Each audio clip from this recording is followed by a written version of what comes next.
Hey everyone, so I'm sure if you're following our news here in Canada, you can see how frightening it is for ordinary people, not only because of the growing food banks and the food banks themselves saying they can't keep up, they want the food banks to close, they want people to go back to work, but also because we're not living in a democracy anymore.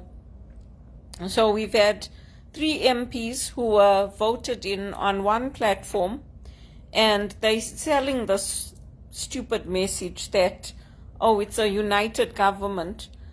Even in Zimbabwe, which was a communist country, they had to go through a legal process for the unity government to be formed. Here, the MPs are just making their own decisions. It's like living in the Wild West. There's no rule of law. They're just waking up and saying, oh, we're going to join the Liberals, or we're going to join the whatever party. We've had somebody from the NDP go over to the Liberals. We've had a few Conservatives go over. And there's no by-election, nothing. Nothing. People are demonstrating in the streets for Iran. Meanwhile, there's no work in Canada. They're not paying people properly. They're contacting people like me for jobs paying $17.20 an hour. Are they joking? Are they joking? They must be joking because, I mean, if you have a master's degree and you've worked for over 20 years and you've got executive experience and you've supported people at the C-suite level, you're not earning $17.20 an hour? I mean, the United Nations is watching Canada, and believe you me, people can't blame Pierre Poilievre for people crossing over because he's been trying to get them to implement the right processes, the right policies. And instead of our Prime Minister being proud of it and saying, I'm honored to have you join, he should be ashamed. He should be ashamed that he's driven this country into poverty. He was the one that was advising Prime Minister Trudeau, Justin Trudeau, not his dad, but Justin Trudeau. He was the one advising him. He was the one who was guiding him. So if you're not frightened, you should be very, very frightened. You should be. Many Muslims are converting to Christianity in this country, which is good. But, you know, all this thing about Muslim-Christian dialogue and all this thing, I mean, we have nothing in common. If you're following Jesus, you don't have anything in common. You're born in the same, you're a child of God, yes, but other than that, you don't have anything in common. What do you have in common? Like, yes, in the secular world, we work towards common aims. I have very good friends who are Muslims, who are Hindus. But, I mean, really what Mark Carney is doing, it's not only insulting to the people that voted for him, it's insulting to the opposition, people who are not in the Liberal Party, who didn't vote in the Liberals, and even the NDP. Like, how can they be proud that somebody who was like second in charge is gone to work for Mark Carney? How can they be proud? Because it's not like it's secular, but it's different platforms. It's completely different platforms that they're running on. So, I don't know. For me, it's very, very frightening. I mean, even in Zimbabwe, even in the lowest points of Zimbabwe, we didn't have this kind of thing, where people just wake up one day and they say, oh yeah, I was voted in as what, let's say ZANU-PF, and I'm going to join ZAPU. That's what it's like. And people can't do anything. There's no process in place because they're not even calling by-elections. I mean, it's scary, and it's scary for Christians. Christians should be frightened. Well, whatever your religion is, Christian, Muslim, Jew, you should be frightened because this is the kind of thing that Jesse Jackson and all these great leaders stood up against. I mean, it's scary. It's very scary. And then our Prime Minister saying he's honored. Really and truly, can people not think for themselves and see what is happening? You go to the store, food prices are doubling every week. You used to pay like for 3 packets of milk, the 2-liter packets, we used to pay like $3 something. Then it went to over $4. I mean, the prices are doubling. The prices of food, the prices of fuel, the prices of everything is doubling. And then they want to call me and offer me jobs paying $17.20 an hour and say it's something. No, it's not something. I earn those wages already. I'm looking for better. I'm looking for those top executive assistant jobs, those top HR jobs. That's what I'm looking for. And don't tell me I don't have experience in the church. Yes, I do. Call Father Larry Masila and ask him all the volunteering I've done in the church. Call Regis College. Call the Toronto School of Theology and find out how much volunteering I did. I mean, it's not only, before it was mainly visible minority groups that got affected. That's what Jesse Jackson spoke up about, the Reverend. But now it's everyone. There are a lot of poor white people in this country. There are a lot of people of all backgrounds and faiths that are going to the food banks, that like me are walking 2 hours in this frigid weather to get to medical appointments. I mean, how can Canada be proud of what is happening to our country? How? I mean, even going for a haircut, even when I was growing up, my mom and dad took me to the best salons. Yeah, I came here and I started using the cheapest ones that I could find. When I have the money, I go. I like to get a nice haircut. I like to look nice. I like to look good. Take care of my appearance. Even this hair, because the hairdresser just did it. I didn't dye my hair, but I dye my hair. I dye my hair. I don't like my hair being 3 tones. I dye my hair. I take pride in my appearance. And that's not vanity and it's not showing off. That's part of the Catholic teaching, that you value your body, you take care of your body. You don't cut your body and all that.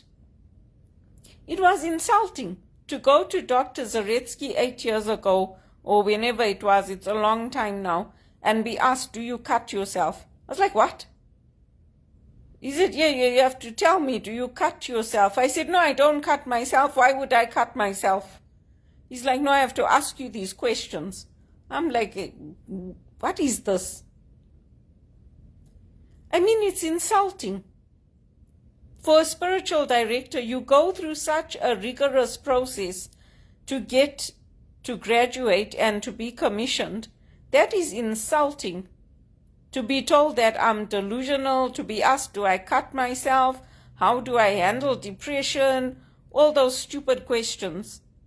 I have the supports in place. I always had the supports in place. I don't understand how educated people in this country, because everybody's educated here. People have at least a basic schooling. At least they get junior school and high school. Everybody's got that.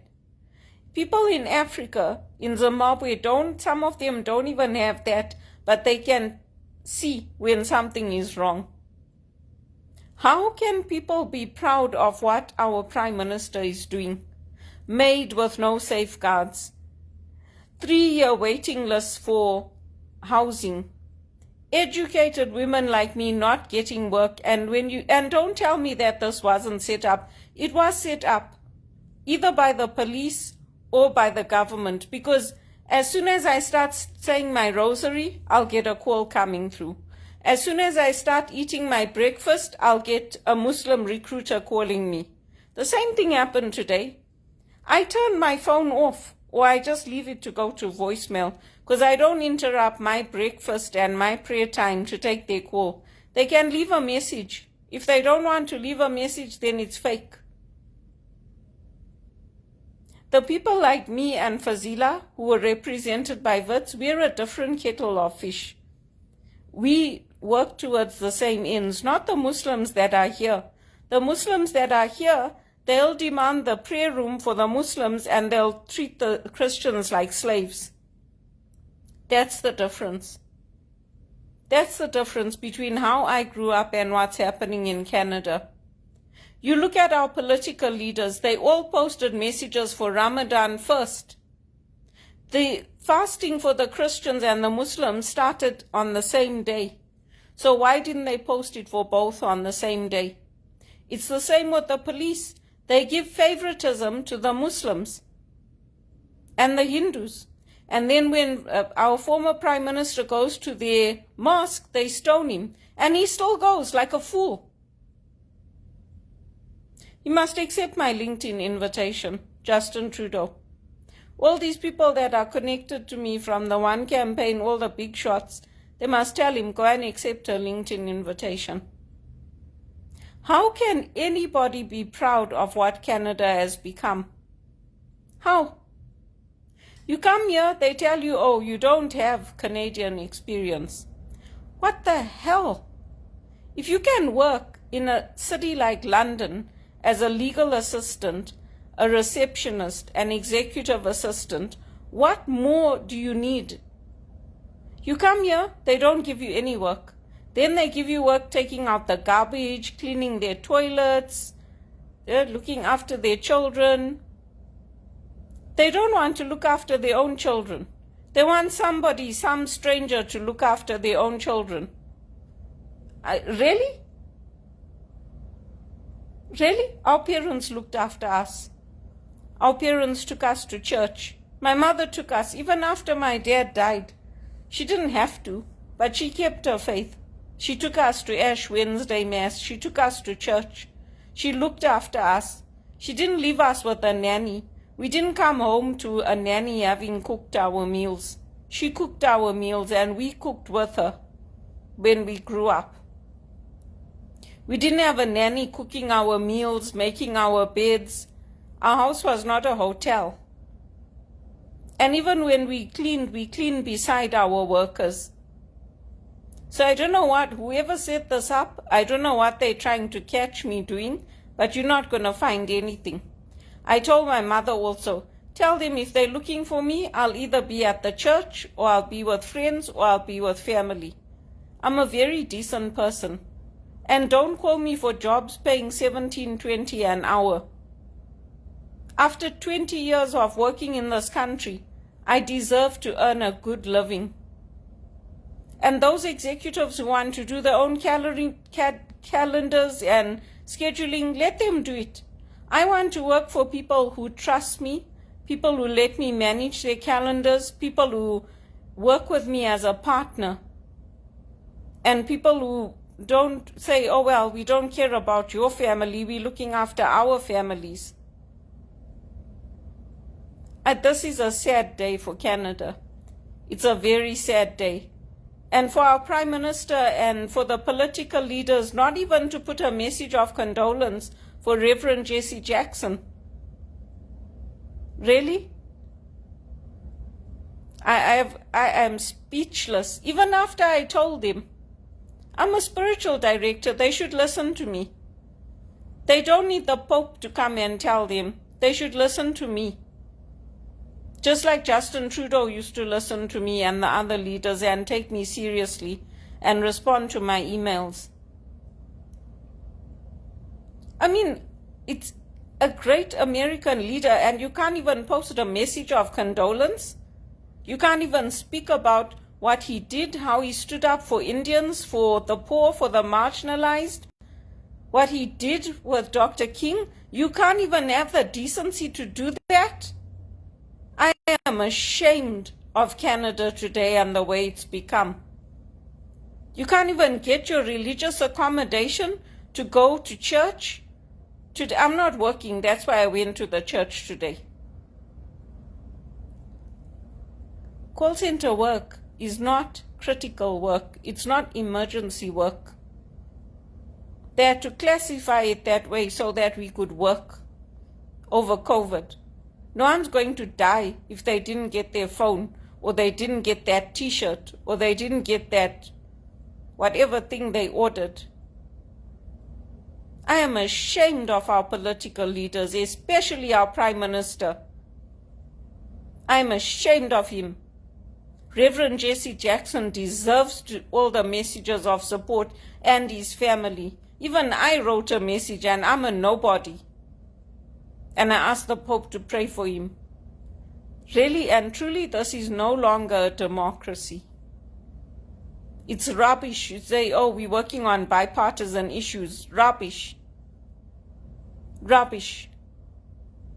People run on different political lines, and people are voted in on different political lines, and those Conservative MPs that crossed over, they should be ashamed, and the NDP.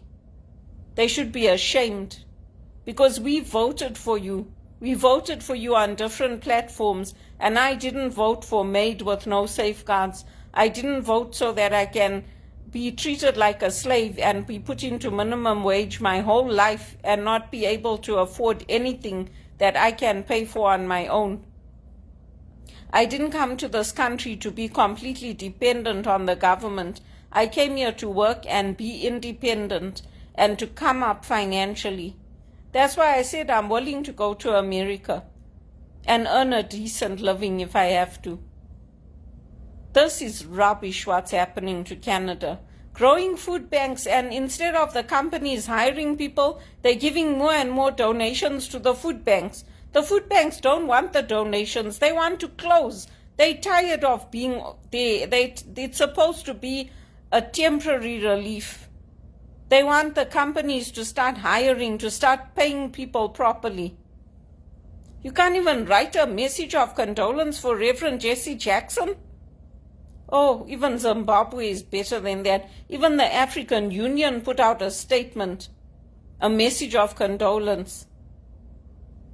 How awful to contact a master's graduate and offer her a job paying $17.20 an hour. How awful. The Archdiocese of Toronto needs to think about what they're doing to people like me. There's no visible minorities working at Blessed Sacrament. Maybe they'll hire the cook to do that. The rest are all whites. Why? When Father Larry fights for me to get into administration, why? Don't tell me it's not racism. There's a lot of racism in the Archdiocese of Toronto. There's a lot. I'm ashamed of what this country has done. I'm ashamed.